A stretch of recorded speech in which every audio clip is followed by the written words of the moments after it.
I'm announcing it here, though I was not supposed to announce. I feel like announcing because today is a good day. The Goa shipyard order books are huge. The foreign ships we banta, defense banta. But what is the benefit to the locals? I said locals have to get benefit. As industries minister, it is my duty that locals also get some job. So outsourcing Korun, blocks, ship is never built as one big ship. You make blocks and then you assemble them.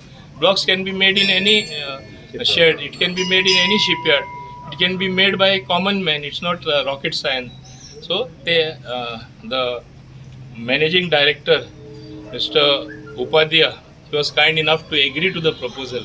Now I am involving the maritime cluster which has been formed at behest of central government. I am involving MSME, I am involving my own department and all other related government agencies. एक meeting आम्ही आपोपाची आसा and make it practically viable on the ground. Locals who have little knowledge, they can always hire people. If you are an entrepreneur, even you can hire somebody. Make those blocks.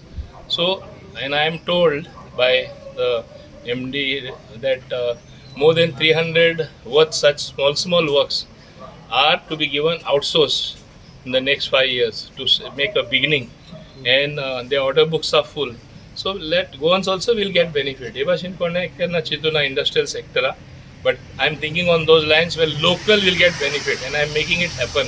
I'm able to say this because I've done a lot of study and groundwork, and I will make it happen with one joint meeting in Goa Shipyard Limited in their premises. Thereafter, we will have a meeting in Panjim, and if required, I will meet Honorable Chief Minister if some other help from our government is required. But we will see that this works. Unemployment is the biggest problem today. तुमका खबर आहा सगळे government jobs होता. खूंय सगळे government job आमी दिवपाक शकता, आमी दिवपाक शकना. So we have to create opportunities where they will stand on their own feet. एक 2 पैसे जोडटले, 2 पैसे न्हय 10 पैसे जोडटले. आमी 2 पैसे जोडपाचे म्हणटा. So let us make them entrepreneurs.